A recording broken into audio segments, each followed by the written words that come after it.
Now, we turn our attention to a family of proteins called fibroblast growth factor. This important protein factor has anti-aging and healing specialists taking notice for its role in improved health. We spoke with clinical nutritionist Dr. Stephen Petrosino.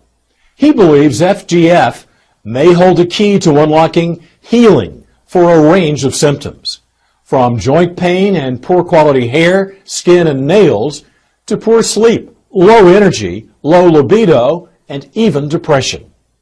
Fibroblast growth factor is essentially a factor that directs and orchestrates some of the development of undifferentiated stem cells.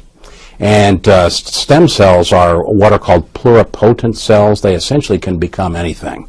A stem cell doesn't know if it's going to become part of the liver or part of the eye or part of the muscle in your arm.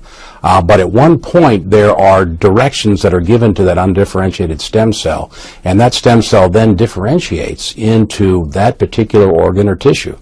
And so fibroblast growth factor, or FGF, plays a role in the direction of those undifferentiated stem cells into becoming what they ultimately will become.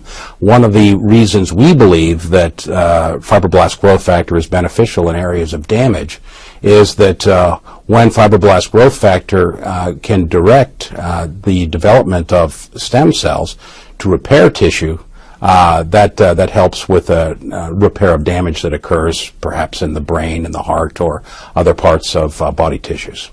Fibroblast growth factor is present in areas of the body where there's damage, and they're involved in the healing process and also in the importance of stem cells.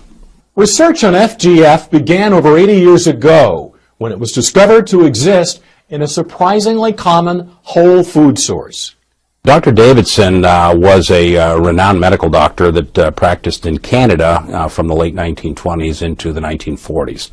And his research was done primarily with fertilized eggs. And he actually found a process by which an extract of the white of a fertilized hen's egg was freeze-dried, and he used that extract to treat patients with cancer and was finding remarkable success. About 50 years later, other researchers in Norway found by serendipity this research and added to it, and the end result is the product we know as Laminine. There was a seminal or early study that was done on fibroblast growth factor, or FGF, that was published in the Journal of Science way back in, I believe, 1962.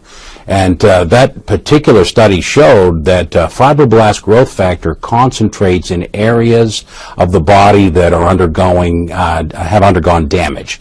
That study looked at areas of the brain and found that where there was damage, like a stroke, fibroblast growth factor would concentrate in the area of the damage to assist in the repair.